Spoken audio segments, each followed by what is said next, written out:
Well, I'm sure you're all out there thinking there's just not quite enough RNG in PvP in Raid today. Well, good news! Everybody's now going to have a Wand of Submission who's been logging in or logged in over the next week. And we're going to have a whole lot more RNG available to everybody. So, what I want to do in this video is go through the mechanics and battle implications of the Wand of Submission, talk about which champs are best to put the wand on, and I'm then going to cover a section I haven't seen others covered, is go through the gemstones that are best to put on there for certain types of champs, which I do think can influence which champs you put it on. All right, let's get into it. Hey, before we go on, click the link in the description right now, and you can get the great legendary poisoner, Narma, along with 3 epics. You get Anax, Mausoleum Mage, and the best epic in the game, Uugo, as you progress. All you have to do is follow 4 steps. Step 1, log out Play and Play on the PC and uninstall. Step 2, click the link in the description and register with a brand new email. Step 3, launch Raid, complete the tutorial. And Step 4, go to your inbox, Narma's there waiting. These 4 free champions will give you an insane head start in Raid, so click on that link before it expires.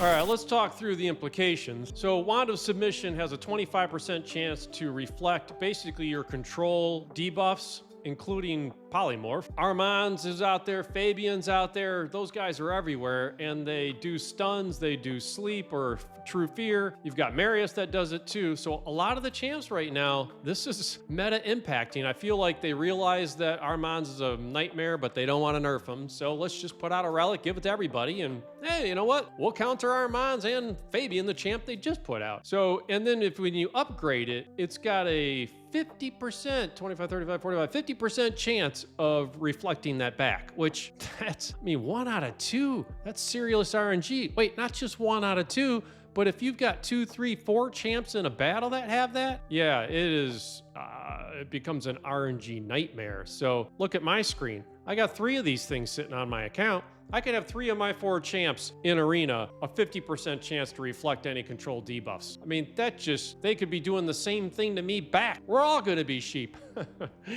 Oh, I laugh, but I want to cry. And you can't see it. When you go into a battle, you don't know how many champs have that. You don't know if there's 0, 1, or 4. So it's not like blessings where you can see what blessings are out there. So artifacts and masteries you can't see, but blessings you do. I realize this is like an artifact, but I think relics are more like blessings than they are artifacts. So I feel like with artifacts, you generally know that people are going to be wearing savage or lethal, and they're going to have speed sets or stone skin is going to be everywhere. You just assume that. So I don't feel like artifacts really throw us off as much. You know, yeah, there's the occasional person in a freeze set or a swift parry and they go unkillable, but we deal with that. I think relics are getting to a point where it's just painful not to know what's out there when you're coming into a fight. It just makes it well, I'll just guess and send stuff in. So I guess what it is. So you do get more HP on them, which can help a lot, every champ, but they're certainly HP based. You get speed. So 3 speed for a +9, you get 6 speed for a +12, and then you can add accuracy as well at higher levels. So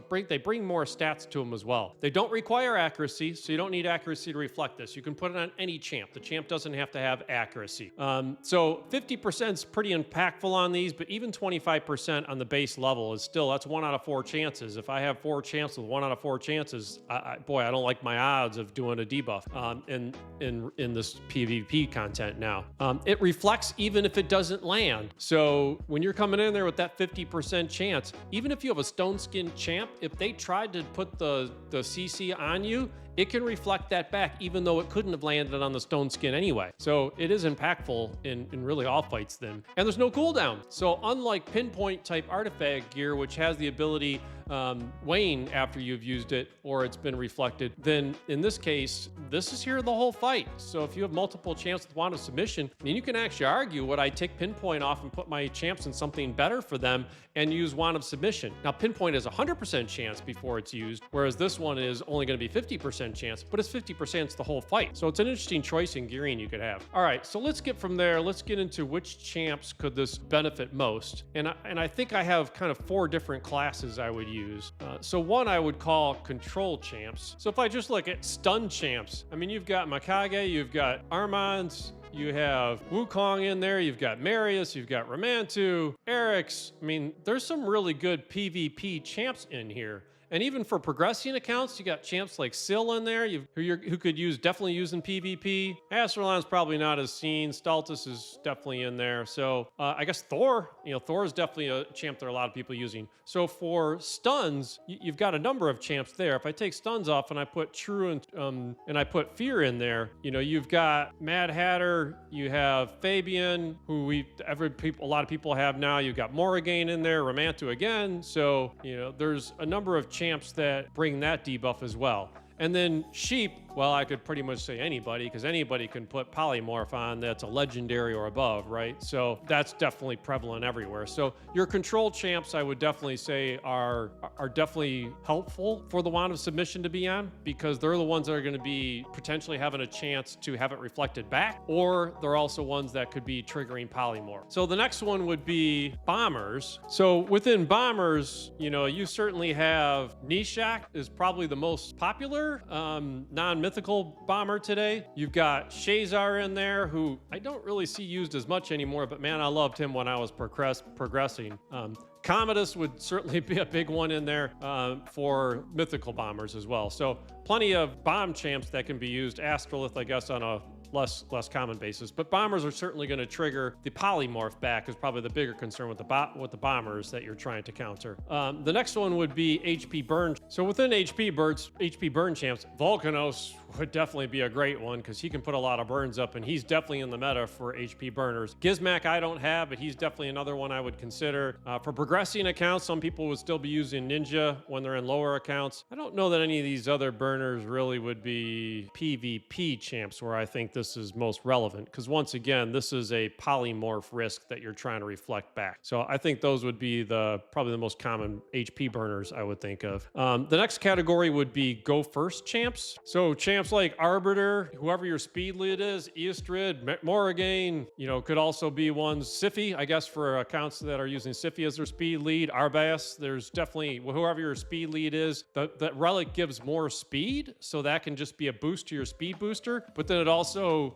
anybody wearing it then has a chance to reflect polymorph that's coming back to them. So, or anyone where Marius or Armand's or Fabian, the enemy who's putting debuffs on your speed champ, if they beat you on speed, then you have a chance to reflect that back, and now your speed booster's not controlled, and they have a chance to go. So it gives them more speed, and it also has, can be used effectively on them. So that would be the next champ, is your go first champs. So after your debuffers and your go first champs, the next ones I would think about are cleansers and revivers. So you've got champs like Cardiel or Mithrala or Ancora, Wither, Siphi, who I don't have. Mithrala I might worry less about, because she has so much resistance already. But basically your cleansing champ, the concept there is, instead of them getting controlled, if they have the ability to reflect that back and now they can cleanse the rest of the team that is controlled, you have a better chance of being able to use their abilities. So same concept would go for revivers. If I have a Duchess, if I have a Pythion, if I have a Siphi, any of those champs just give you an ability that they don't get controlled by the enemy. So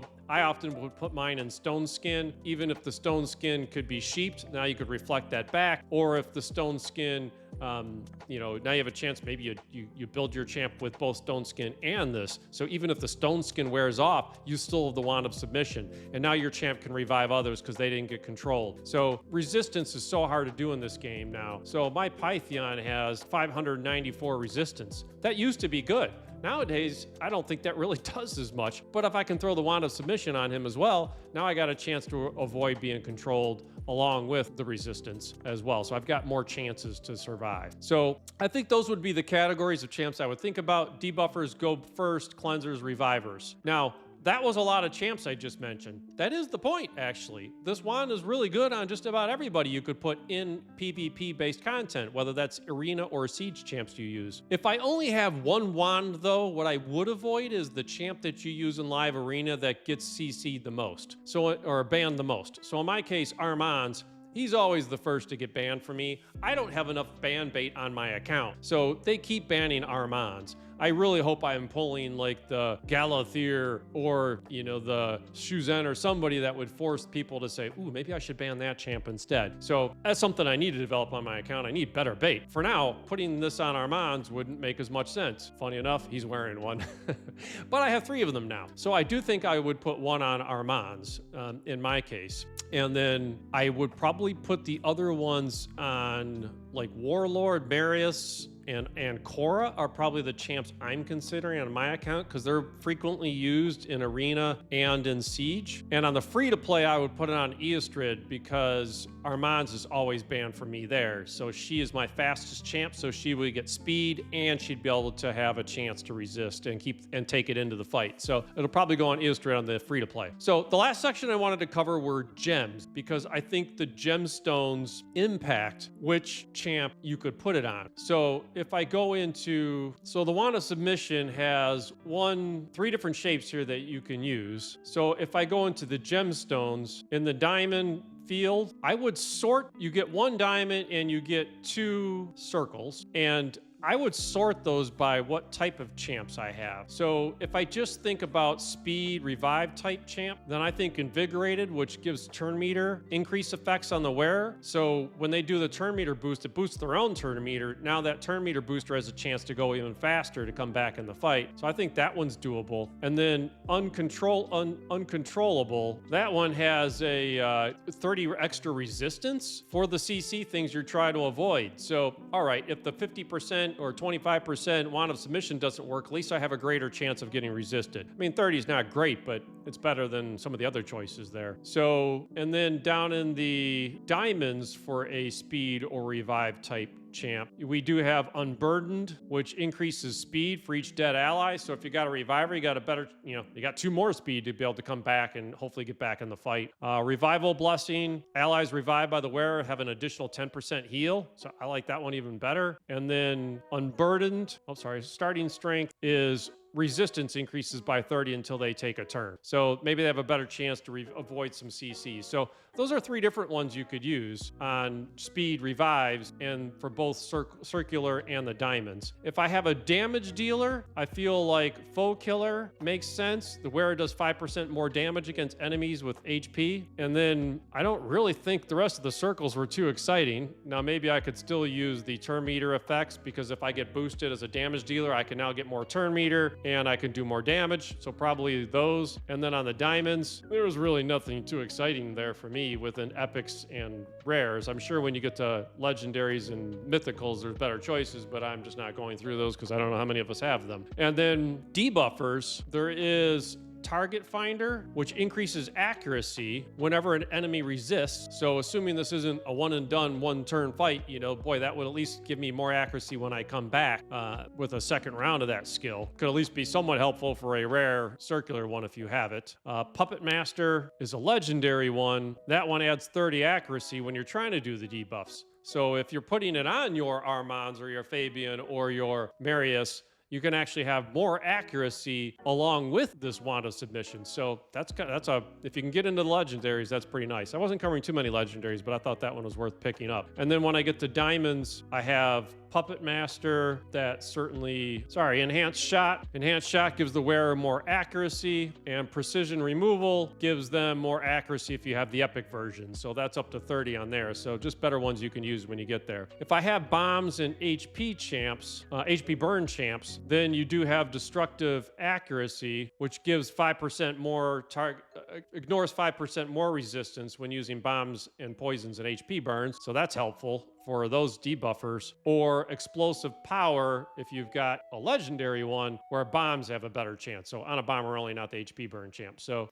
those are just different ones that I thought worked. I think what I would then is I said, boy, they could work on a bunch of different classes of champ. I would look at what gemstones I have before I decide what champ to put them on. Because if you happen to have, Explosive Power on a bomber and you use Nishak in Arena a lot, well, that could make me choose him over somebody where I don't have that, but I have a Reviver and I have Unburdened and I have Invigorated, and I've got better choices to put on the Reviver, in which case I might be more tempted to come in in here and put them on a champion that can use that more. So if you're sitting there with the uncontrollable debuff, then maybe you're putting that on a champ like Armand's over or Fabian over a bomber. So I do think that influences. I would look at which two circulars and which diamond gemstones I have that could most fit the Wand of Submission. And then since it can apply to just about everybody, I would look at what champs do I put it on the most, and for champs I put on the most, who's not banned the most, and which gemstones fit the most. So I think those are the three main things I look for. Who's my ban target, which champs